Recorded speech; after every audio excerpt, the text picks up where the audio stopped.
आज कल वाले में क्या था, सर्कल था r इक्वल टू ए, आज है r equal to a cos theta और कार्डियोइड सेम है। तो पहले हम जो है वो दोनों का ग्राफ ड्रॉ करना देख लेते हैं। तो ये जो है r equal to a cos theta circle है, ये कैसे पता करेंगे ज़रा। तो ये पता करने के लिए जो जैसे ये पोलर कोऑर्डिनेट्स में r और थीटा के बीच रिलेशन दिया हुआ है, तो पोलर कोऑर्डिनेट्स में दिया हुआ है तो इसको कार्टेशियन कोऑर्डिनेट में कन्वर्ट कर लेंगे। तो पोलर कोऑर्डिनेट्स में किसी भी पॉइंट का लोकेशन देते हैं वो किससे देते हैं, r और थीटा से। r क्या होता है ओरिजिन से डिस्टेंस और थीटा क्या होता है एक्स एक्सिस के साथ में एंगल, ठीक है। और कार्टेशियन में मान लेते हैं सेम की कोऑर्डिनेट जो है वो एक्स वाई है। तो अब इसका जो है वो कंपोनेंट कर लेंगे। तो ये एक्स कोऑर्डिनेट क्या निकल के आएगा, r cos theta, y coordinate क्या निकल के आएगा, आर साइन थीटा, ठीक है। ये वाई है, ये वाला एक्स है ना। और यही दोनों वालों को जो ज़रा वहाँ रिप्लेस करो, तो वहाँ पे दिया हुआ है r equal to a cos theta, ठीक है। तो r equal to a cos theta को रिप्लेस करो, कोस थीटा क्या होगा एक्स बाई आर, तो ये क्या निकल के आएगा r square equal to a x. अब आर क्या है, यहाँ से यहाँ तक की डिस्टेंस हो क्या होती है x square plus y square origin से distance equal to a x. इसी को चेंज कर लेंगे, परफेक्ट स्क्वायर बनाओ जरा, x minus a by two का whole square plus y square.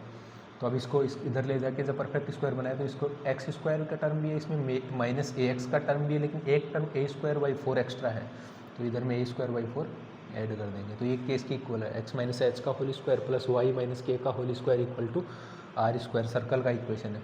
इसमें सेंटर क्या है a by two comma zero और उसका रेडियस क्या है ए बाई टू, ठीक है। तो ये वाला जो ड्रॉ करेंगे, ये वाला जो है r equal to a cos theta, ये क्या है सर्कल की इक्वेशन है कार्टेशियन कोऑर्डिनेट में। और ये सर्कल कैसा है देखो, एक्स कोऑर्डिनेट भी है बाई टू और रेडियस भी है बाई टू, मतलब ये जो सर्कल बनेगा, अभी इसको मैं हटा दे रहा हूँ एक बार।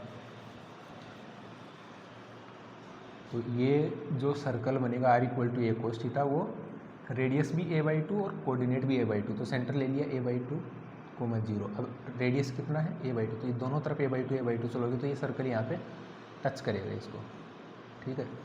तो ये वाला बन गया सर्कल का इक्वेशन। कार्डियोइड का इक्वेशन भी ऐसे ही एक्स वाई डालोगे तो ये वाला जो एक्स और वाई में रिलेशन निकल के आएगा वो एक्स स्क्वायर और वाई स्क्वायर, उस मतलब उसमें बहुत सारी टर्म्स होंगी। वो सब का ग्राफ कब ड्रॉ करेंगे, वो हम जो है वो कर्व ट्रेसिंग के अंदर डिटेल में, उसमें टाइम लगेगा ड्रॉ करने में, ठीक है। तो वो वाला और वो वाला या फिर कोई भी कर्व ट्रेसिंग में जब हम ग्राफ बनाना सीखेंगे तो आप इजीली उसका भी ड्रॉ कर लोगे। तो अभी मैं बता देता हूँ, जैसे अभी उसको सीधा सीधा थीटा के साथ वेरिएशन देख लो आर का, है ना। तो थीटा को जब आप जीरो डालोगे तो कोस वन बनेगा, तो वो जीरो बनेगा। पाई बाई टू डालोगे तो वो कुछ यहाँ पे बनेगा, ठीक है। पाई बाई टू थीटा ये वाला है तो उसमें आर कुछ निकल के आएगा ना, आर इक्वल टू ए। ऐसे ही माइनस पाई डालोगे और साथ में ये वाले पॉइंट्स डालोगे जीरो से पाई बाई फोर के बीच में, उनके बीच में भी कुछ निकल के आएगा आर। तो ये वाला जो ग्राफ बनेगा ये कुछ इस तरह का बनेगा, ठीक है। ये वाला कार्डियोइड, इसको बोलते हैं कार्डियोइड, है ना। उसका ग्राफ ड्रॉ करना कर्व ट्रेसिंग में पढ़ेंगे अच्छे से, उसके चिंता करो, ठीक है। तो ये वाला अब इसने पूछा है कि इनसाइड द सर्कल और आउटसाइड द कार्डियोइड। तो ये तो सर्कल के इनसाइड तो ये पूरा एरिया हो गया और कार्डियोइड के बाहर ये सारा हो गया। तो इनका कॉमन एरिया कौन सा निकल के आएगा, कार्डियोइड बोल रहा है बाहर में, सर्कल बोल रहा है अंदर में, ठीक है। तो इनका कॉमन एरिया कौन सा है, ये वाला, ठीक है। अब ये वाला एरिया कॉमन है। अब आर और थीटा के अंदर, अब ये आर थीटा में जब रिलेशन दिया होता है तो हम एरिया कैसे कैलकुलेट करते हैं वो वाला भी देख लेते हैं एक बार में। तो ये सब हटाओ एक बार। तो वहाँ पे जो एरिया कैलकुलेट करते हैं हम, वो क्या निकल के आता है आर डी। ये वाला इक्वेशन कैसे निकल के आता है ये भी बात करेंगे, ठीक है। तो आर डी थीटा, तो आर डी थीटा है, तो अब आर का लिमिट और इसमें थीटा का लिमिट, दोनों का लिमिट चाहिए। तो आर का लिमिट तो ठीक है, ये कार्डियोइड से बाहर बोल रहा है और इसके अंदर बोल रहा है, तो कार्डियोइड से सर्कल तक लिमिट लगेगी, क्योंकि कार्डियोइड से बाहर सर्कल के अंदर, तो कार्डियोइड से बाहर वाली मतलब कार्डियोइड से सर्कल तक की लिमिट लगेगी इसमें।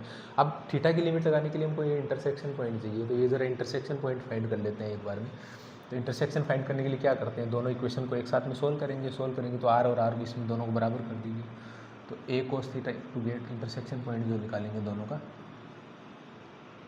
लिख दे रहा हूँ, दोनों इक्वेशन को सोल्व किया तो ए वन माइनस कोस थीटा, ठीक है। ए दोनों तरफ से कैंसिल, तो ये इक्वेशन निकल के आएगी कोस थीटा इक्वल टू 1/2। अब कोस थीटा इक्वल टू 1/2 जो है उसको निकालना है, उसका सॉल्यूशन निकालना है। उसका सॉल्यूशन निकालने के लिए हम क्या करेंगे, कोस थीटा का ग्राफ ड्रॉ करो, सीधा सीधा भी निकाल लोगे, वो पाई/3 60 और -60 निकल के आएगा, है ना। उसके आगे भी देख लेते हैं हम कि वो सॉल्यूशन कैसे निकालते हैं। तो कोस का ग्राफ ड्रॉ करो, कोस का ग्राफ कुछ इस तरीके से होता है, ठीक है। जब भी ऐसे इंटरसेक्शन या सॉल्यूशन निकालना हो ना कोस वाली स्पेशली लाइन का, तो आप ग्राफ ड्रॉ करके और फिर निकाला करो, उससे जल्दी इजीली निकल जाता है, ठीक है। तो ये वाला पॉइंट कितना है 1 है ना, और ये वाला पॉइंट कितना है 1/2। तो एक बार 1/2 लाइन ड्रॉ करो तो ये सारे इंटरसेक्शन पॉइंट मिल जाएंगे। तो cos थीटा 1/2 कितने पे होता है, ये वाला इंटरसेक्शन जो है वो 60 डिग्री पे मिलेगा, मतलब π/3 पे, ठीक है। और ये वाला पॉइंट ये कोस जो है वो सिमेट्रिक होता है वाई एक्सिस के अबाउट में, तो ये वाला पॉइंट कितना मिलेगा -60 डिग्री, ठीक है। अब ये यहाँ भी कट कर रहा है, यहाँ भी कट कर रहा है, आगे भी बहुत सारे इनफाइनाइट नंबर ऑफ सॉल्यूशंस मिलेंगे इस VPI, ठीक है। तो ये वाला पॉइंट निकालेंगे, तो ये वाला पॉइंट निकालने के लिए देखो ये वाला पॉइंट जो है पीक से 60 डिग्री पीछे है, तो ये वाला पॉइंट भी जो है वो पीक से 60 डिग्री पीछे होगा। तो पीक से पीक कितना है यहाँ पे 2π पे मिलेगा, ये वाला पाई पे होता है ना, ये π/2, ये 3π/2, ये 2π।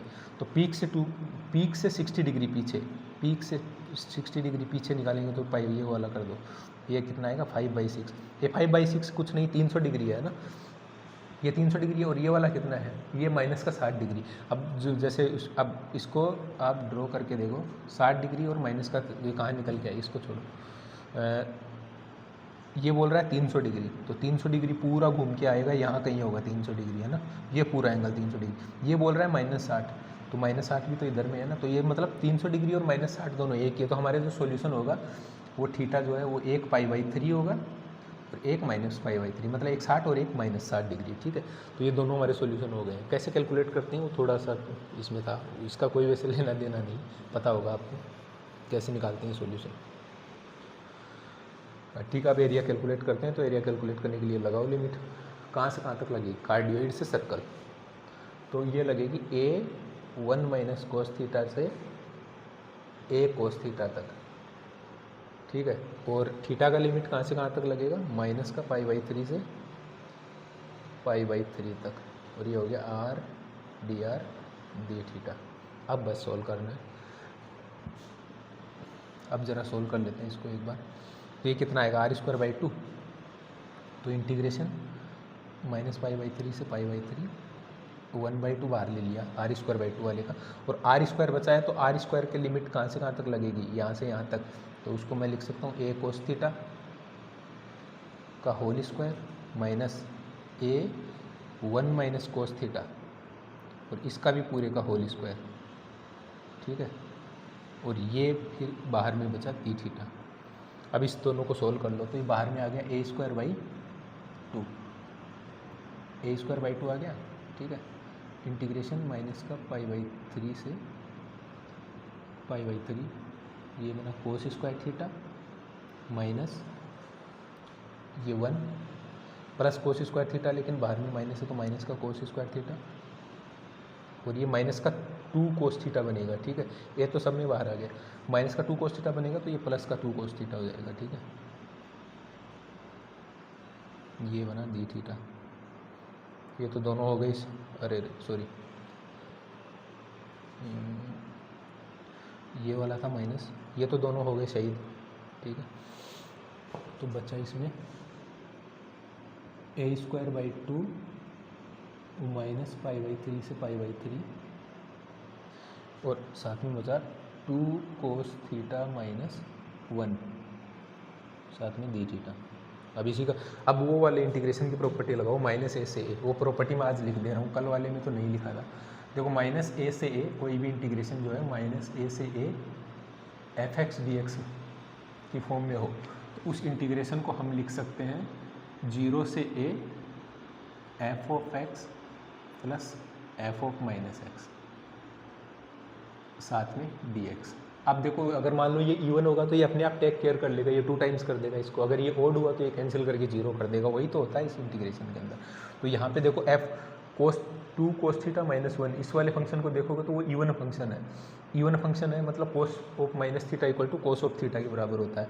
तो वो एरिया में क्या चेंज आएगा यहाँ पे इंटीग्रेशन के अंदर, ये 2 टाइम्स हो जाएगा, ठीक है। और ये 0 से π/3 और साथ में 2 cos theta minus 1 times d theta, तो ये हो गया A²।